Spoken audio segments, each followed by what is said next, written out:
This week, events have gone vertical, just as COVID seems like it may be ready to recede.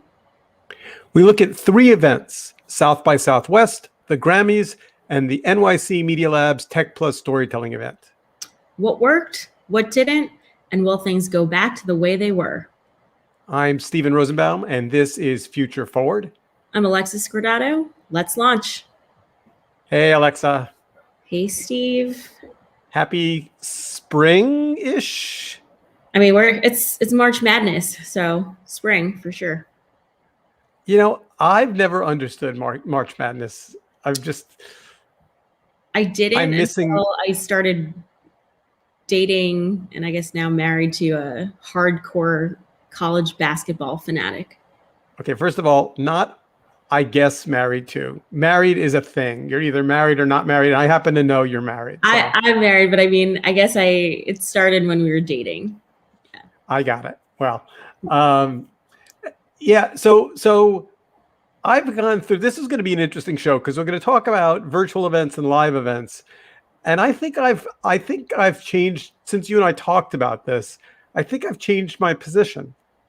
Ooh, interesting. Yeah, I mean, I was so curious to get a rundown from you about what you've learned in the last year, because we are at a year now of pandemic, COVID, and I feel like this time last year you were still just trying to figure out platforms. Like we were not on StreamYard. You were trying to figure out how to work remotely. I think for a period of time, it felt like this might be the new normal forever. Mm-hmm. And then vaccines came along, and then the Washington establishment turned over, and they became capable of actually delivering vaccines at scale really efficiently. And, you know, it does seem like, you know, unless you look out at Europe and look broadly on the planet, which is still by any means solved, but at least in my little world in New York, you're feeling people hopeful. I'm very hopeful. And when it comes to virtual, like if I never have to attend a virtual birthday party again, I will be thrilled. You know, I'm getting invites now for people who are like, hey, round 2 of birthday Zoom. And I'm just like, if you don't mind, I'm just going to hard pass. And like, I will get on a plane the first moment I can get on a plane and just take you out to dinner. Like, I'd rather do that than go on another Zoom. So I walked down Amsterdam Avenue last night, and as I was walking past all these restaurants that were pretty packed, still outside, but pretty packed, it occurred to me, I never thought of like eating out as a civil right, but like New Yorkers it's like they're famished.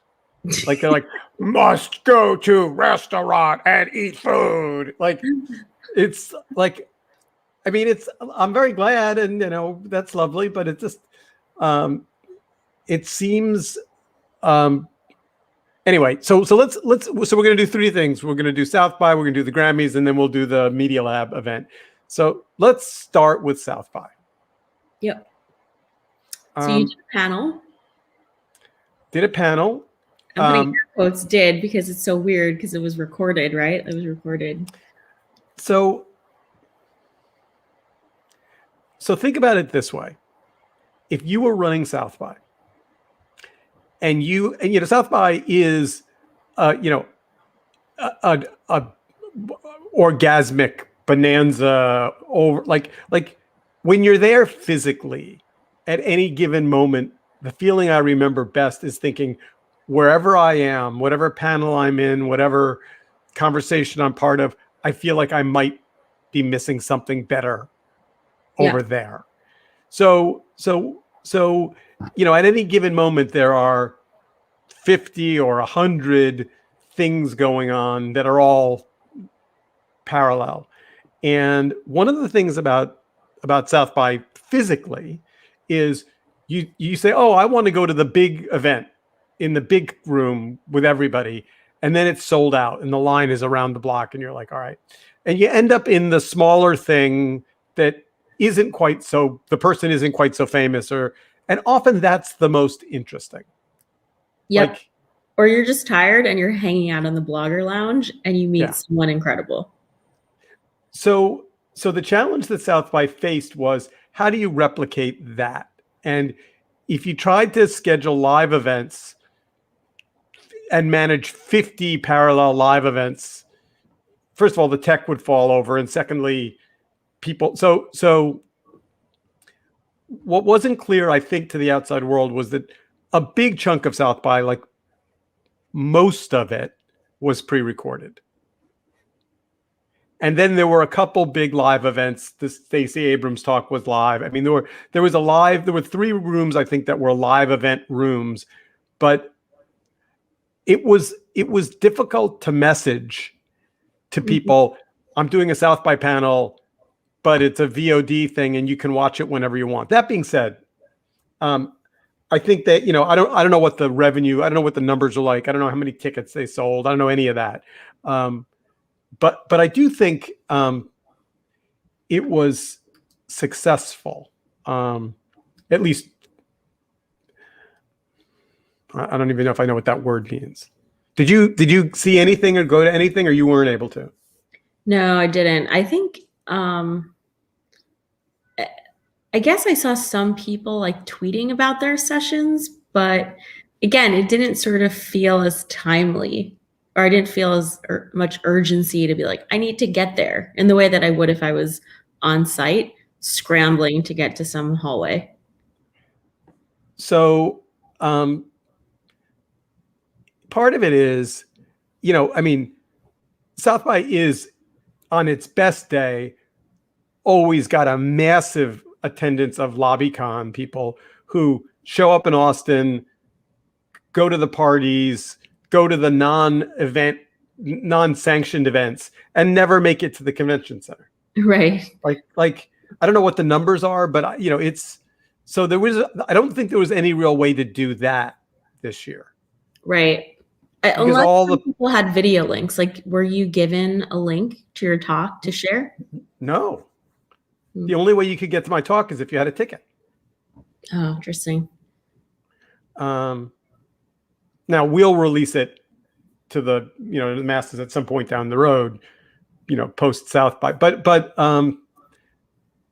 so a couple things. I didn't go. Shame on me, because it's my job, but I didn't make it to the virtual Austin space where you could walk around and I should have. I mean, I'm bad, Steve, but I didn't. But I didn't feel. I didn't feel urgency there. No one said, this is amazing, you got to come check it out. Yeah. I went to a couple of panels that were pretty good, but ours was the best. Nice. Well, I mean, so ours was about the perils of deplatforming.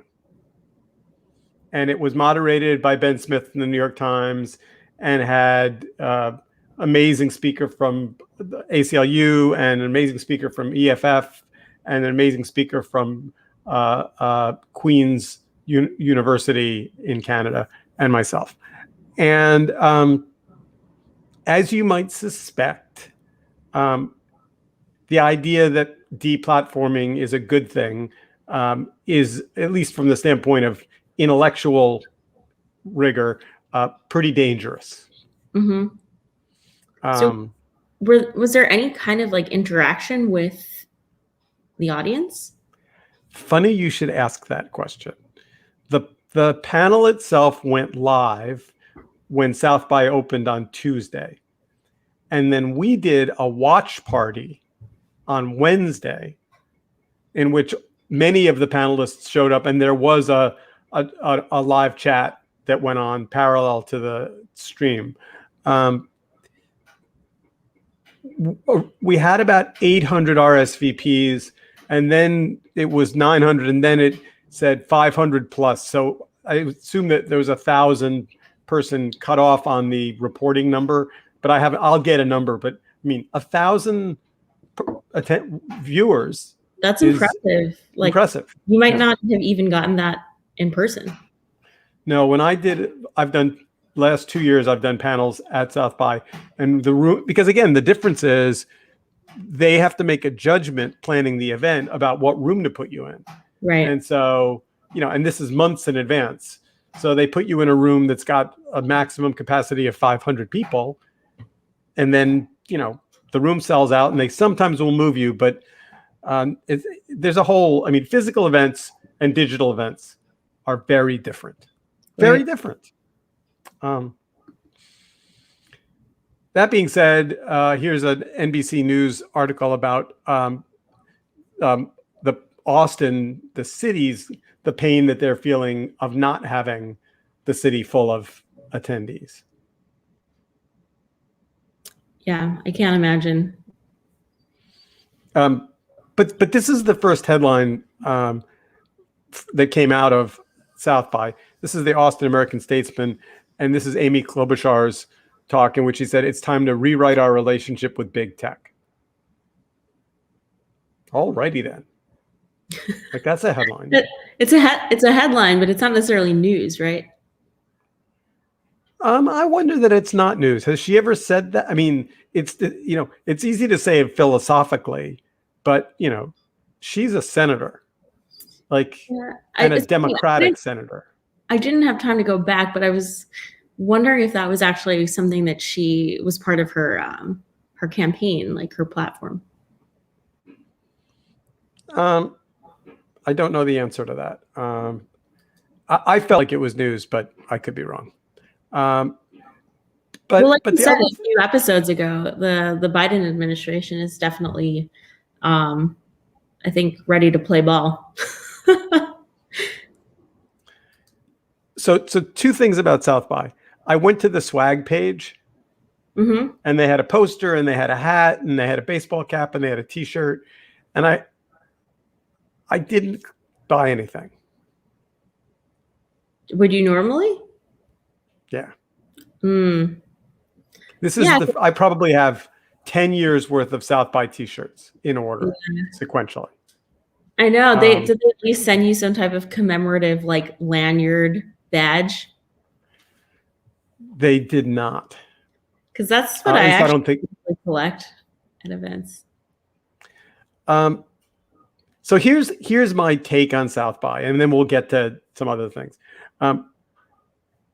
Next year at this time, I 120% guarantee that I will be in Austin.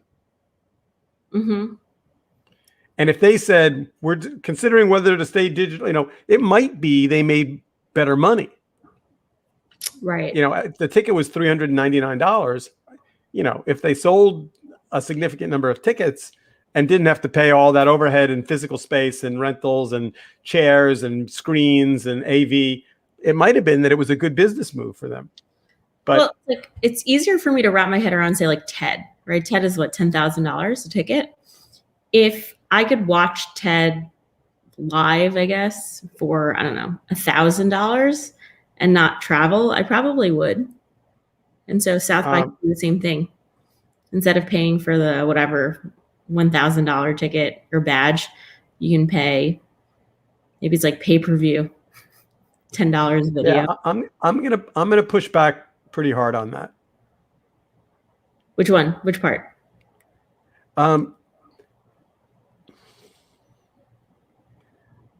When you're in the room at TED, as I have been for the last 15 years, a whole bunch of different things happen to your body. You pay attention because you're not using your phone. You're not multitasking. You feel the presence of other humans.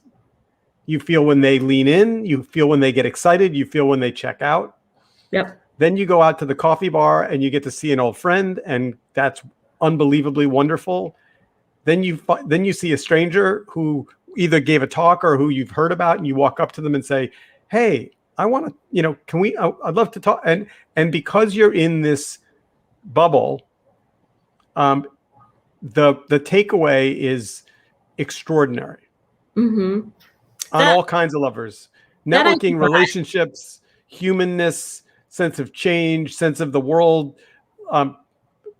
The difference between that and a YouTube TED Talk is exponential. And I know that some of people are going to say that makes, it's like fancy people in a fancy room. I'm not talking about that at all. I'm just talking about being with humans.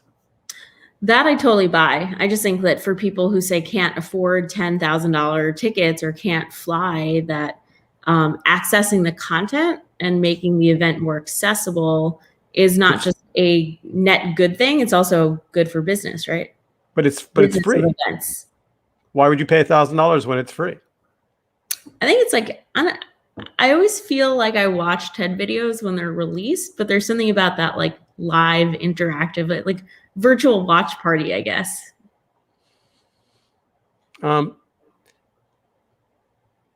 Yeah, let's come back to that. Yeah.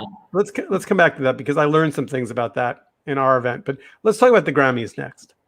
Did you watch? I scanned. Mm-hmm. It was interesting. Like they were in a tent with like pretty masks. I mean, are you a Grammys regular? Was this like, are you a... I like watching the award shows. I mean, it's like inconsistent. I don't feel as strongly about the Grammys as I do about, say, like the Oscars. But I think I did appreciate that there was actually a lot of music this year. Like there were a lot of performances, which was nice. So let's go back one step since we're talking about awards broadly. The Golden Globes was a jaw-dropping shit show. Oh my gosh, we never recapped that, but we talked about how it was coming. But yeah, it was weird. It was super weird. Super terrible weird. I don't know if it was like terrible. It was just, for me, it was weird because like they had to do what they could, right? I don't know. I just don't know how they would have made it better. Well, the DNC which was months earlier, was much better. I mean, it was terrible on a bunch of levels. The tech was terrible. The lighting was terrible. The audio was terrible. And then the fact that they just kept apologizing endlessly for the lack of diversity, but then did nothing about it was terrible. Like, right. I mean, the thing people say about the Golden Globes is the reason it's a better award ceremony is because they have an open bar and it's kind of a loosey goosey. So maybe they should have shipped everyone a case of, a good wine or alcohol or something. It was just stone cold sober. Yeah, I mean, it was interesting how people's interpretations, like Jodie Foster and her partner and dog were just sort of like chilling on a couch, but then you have the actress from Queen's Gambit completely dolled up. Like I think it was just a range. And then what's his name? Jason Sudeikis, or who was like in a hoodie, like a tie-dyed. Oh no, he was so high. Oh my God, he was just stoned out of his mind. So by the way, Ted Lasso is really good. Like that's what I've heard. It's like such a good. That's what I've heard. It's like the perfect first season of television. And surprising. Like you don't at first you're like, really? I'm gonna watch this, and then it's like, yeah, no, it's really good. He's great, but he was just like, part of it is, if I invited you to an Oscar party. Mm-hmm. It would not cross your mind to show up at my house in pajamas. Right. So, like, whatever the rules of these remote things are, like, like there should have been some dress code. Like, yeah, I mean, that's what you want, right? You want to see celebrities kind of look nice. Except, and this is the thing, and you've heard me say this before, but like this is the great lesson of all of this, which is celebrities only look like celebrities because they've got hair and makeup and a dresser and someone who's chosen clothing for them and jewelry, and it's all like they're the result of a team's worth of extraordinary creative work to make them into their uber self. And so when you put them in their house without hair and makeup and a closet, and they go, oh, I mean, they like they're not a costume designer. Like they're an actor. Yeah. Like, so, and no one, so when it, to me, anyway, but back to the Grammys. Yes, the music was great. Mm-hmm. And that kind of made up for it. Um, but I think this ties back to South by, which is, if the question of this podcast is, among other things, can you create the dynamism and excitement of physical events in a virtual world? I think I'm prepared to answer that question. Yeah. No, can't Right. do it. I mean, it sounds so trivial, but one of the moments, the cultural moments at the Grammys was during one of the breaks. Taylor Swift was talking to Harry Styles, and they actually dated. And so fans were going crazy because it was like a reunion, and they were like trying to, they were speculating, like lip reading, like what are they saying to each other, and like that's just the kind of thing that wouldn't happen if they weren't in the same room. It's interesting. Yeah, I mean, South by did try and do a virtual thing. Like a virtual space. Yeah. All right, so maybe we should talk about virtual spaces. Yeah, because you've been so experimental in this realm. So a year ago, when the Media Lab knew that it was going remote, I said to the team, let's make sure we don't just do Zoom. And so we tried a bunch of things. We did an event we did 5 weeks with Bloomberg for Machines Plus Media. Then we did a big event that was a live event and used a platform called, it doesn't matter, a platform that fell over a little bit. And so as we were coming up to this Tech+Storyteling event, which we did a week ago, 2 weeks ago, we said, we've made a lot of mistakes. We've learned a lot. We looked at 15 platforms. We demoed them all. And we chose a platform that no one's ever heard of, which was either going to be, great or scary. I'm not sure which. But it was called Oh Yay. It was in alpha. I could show it to you, but I didn't have it set up, so I won't. And it was fascinating. It was a whole series of virtual rooms, some very big, some very small. And we really tried to be engaging and interactive in a way we've never been before. Yeah. So I'll just give you an example. In Old World, you have a panel discussion. As the panel is getting toward the Q&A section, somebody puts a microphone in the middle of the aisle. People line up. You call on people. Sometimes they fill out little cards with their questions so you can curate them. But there's a rhythm to these things that's structured. The panelist or the keynote gets to give their thing, and then the audience gets a little chance to. And we decided to blow that up. And particularly some of my younger staff members said, no, there should be a chat engine on the screen at all times. If people want to have a back channel conversation, they should have a back channel. There should be ways people can interact with the presenters as the presentations are going on. And it probably looks, for those of you who are trying to imagine this, it probably looks more like a game engine where there's kind of like a trash talking parallel conversation going on in real time. And I'm not going to lie, I was nervous. I thought that it was going to be hard on the speakers. Turned out to be fantastic. Oh, interesting. Do you feel like you would be distracted as a speaker? No. Okay. No, but it's definitely less formal and a little less authoritarian. I will speak and you will listen. Mm-hmm. Um, I'd imagine here's it's more like a yeah, go ahead. salon then, right? Versus a lecture. Different speakers handled it in different ways. We had a panel in the morning, and then we had a keynote, and then we had a fireside chat, and they were all different.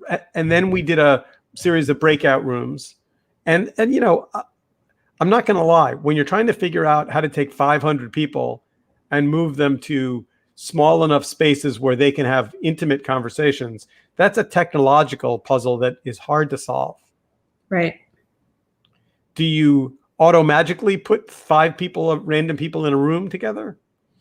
That seems a little heavy-handed.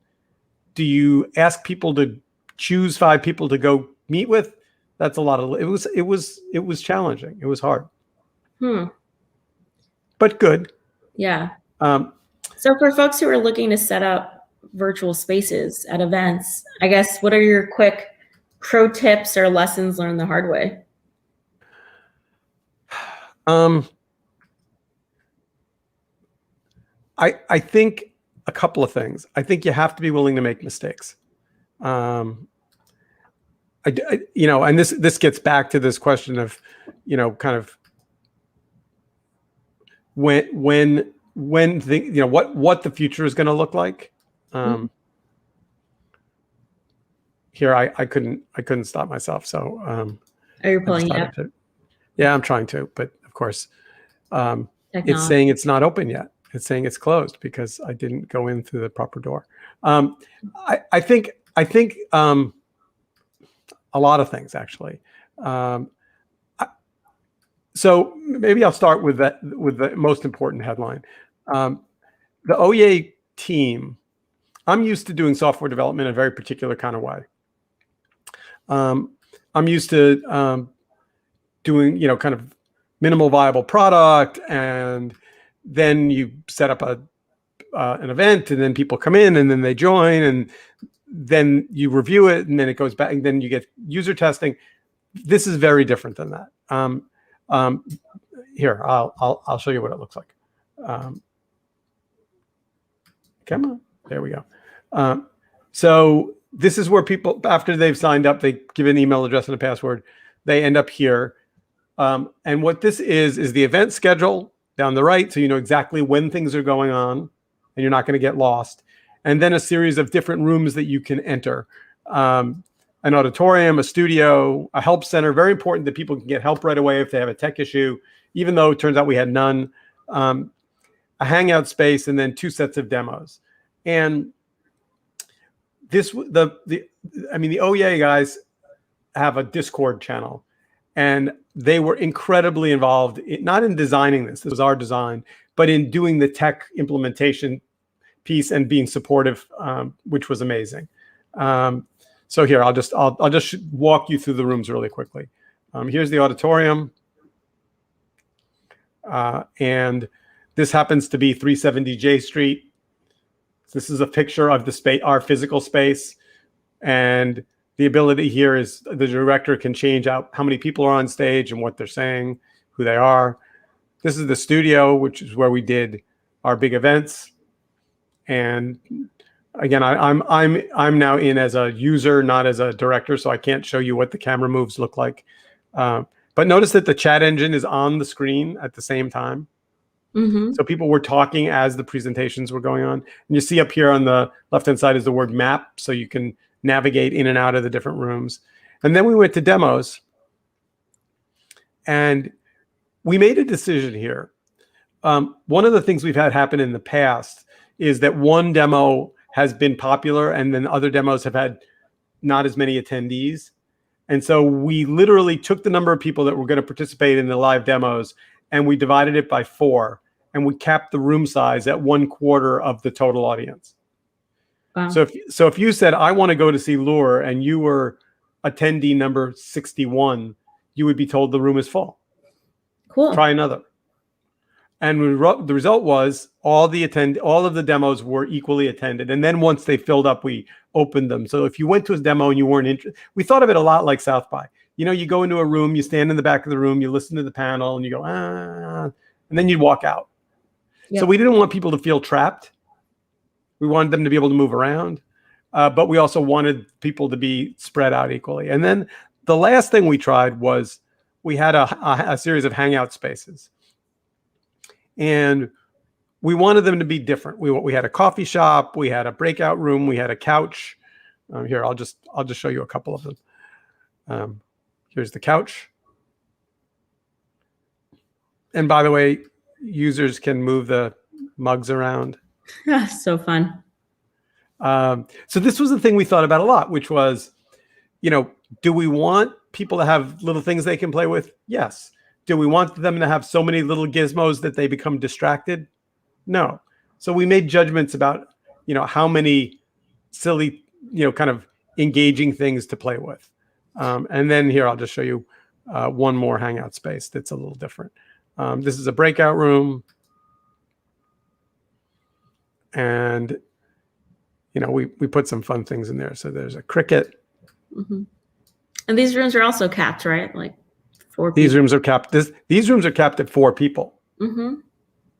And part of what Oye does is if you want to go in this room and you're attendee number 5, it can automatically spawn a clone of the same room, and literally just you're now member number 1 of that same space, but in a different cohort. Oh, that's great. Yeah. But here's what I'm proud of, and then I'll tell you what we got wrong. It's playful.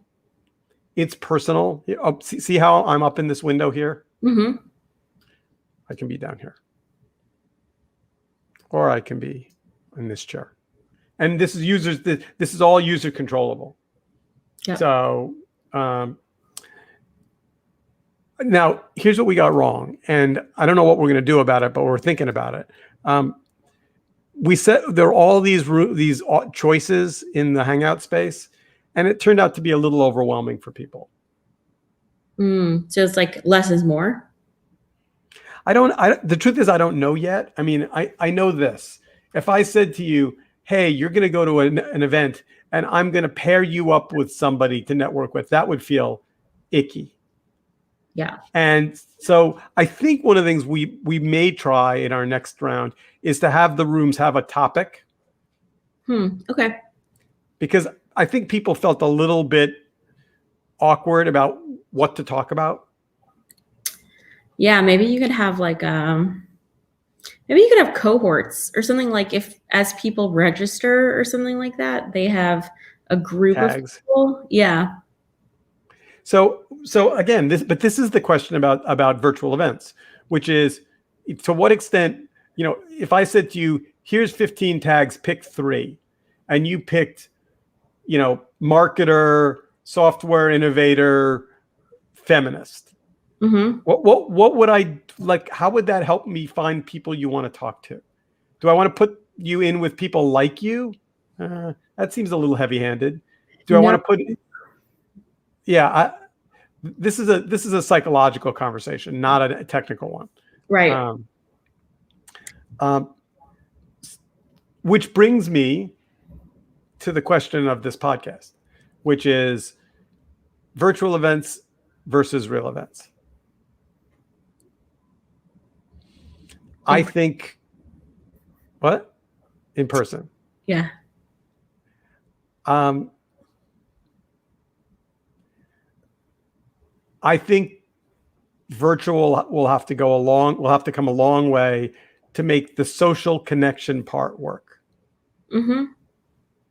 And I don't think we're there yet. That was the thing that I think fell over at the Storytelling and Tech conference. I think the panels were great. I think the interaction was great. People really liked it.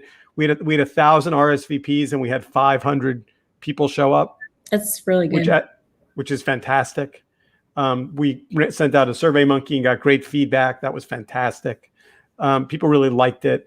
But I think the networking thing, that's tough. And I think it's worth thinking deeply about, which is like, because I know you and we've been in the same room together a million times, I can see you on video and feel a warmth and a connection with you that the video doesn't. But if I'd never met you, I don't know how. Would you be pitching me? It would be icky and weird. Like I don't know. And But by the way, I would say this to our viewers and listeners. If you've had a great networking experience in a virtual space, I'd love to hear from you. I'd love your feedback, because we looked at a lot of platforms and we didn't see anything great. There's an interesting part 2 conversation to this. Yeah. Because there are platforms now like Lunch Club that do like virtual networking. And they've had a lot of success during the pandemic, but it's like 1-to-1. I don't know if I've seen 1-to-many. But there's also a book, Art of Gathering, which might be able to be applied to this, but I don't know. My take is that I think we've gotten more sophisticated during the pandemic when it comes to virtual event production. I hope that it actually, like, there's some aspects that stay with us as we move back into like IRL, because I think that making content more accessible, recording sessions, like, I think that's good, right? Like, there are just people who are never going to be able to spend the money or for whatever reason make it. And so it's a good FOMO solution, but I don't think it'll ever replace it. So we made a decision. There was a debate after the event. The event was 8 hours of demos and 3 panel or keynotes. So 8, 9, 10, 11 hours of content. And the decision we made was to release clips from the panels first and then full panels second, and to roll it out over a course of weeks. Mm-hmm. And there was some discussion about whether or not people that didn't attend, should they be able to attend the whole thing? And, you know, I think we made the right decision, which was to opt in favor of people that didn't know about the event and that could experience it in more of a social media way and less of an event way. But it was not, there was no right answer to that either. No. But it is very weird for me to be talking to you and in the set. You're hopeful about the future of events, given what you've learned in the last year. Virtual events. I'm not an airplane person by nature. I mean, I'll go to 2 or 3 big events a year, but I'm not on a plane every week. So I think it's going to be a hybrid. Mm-hmm. Ooh, there's the most overused word of the week. Yep. And by the way, we are out of time. So South by, we're going back to Austin. Eating barbecue. The Grammys. Oh my God, barbecue, yes. The Grammys needs hair and makeup and you know, more higher end production. Yep. The Golden Globes might be dead. And the Media Lab is awesome for taking risks and trying new things. Love it. I just made myself very tired. I hope you take some time off spring break. All right. All right. See you next week. Bye.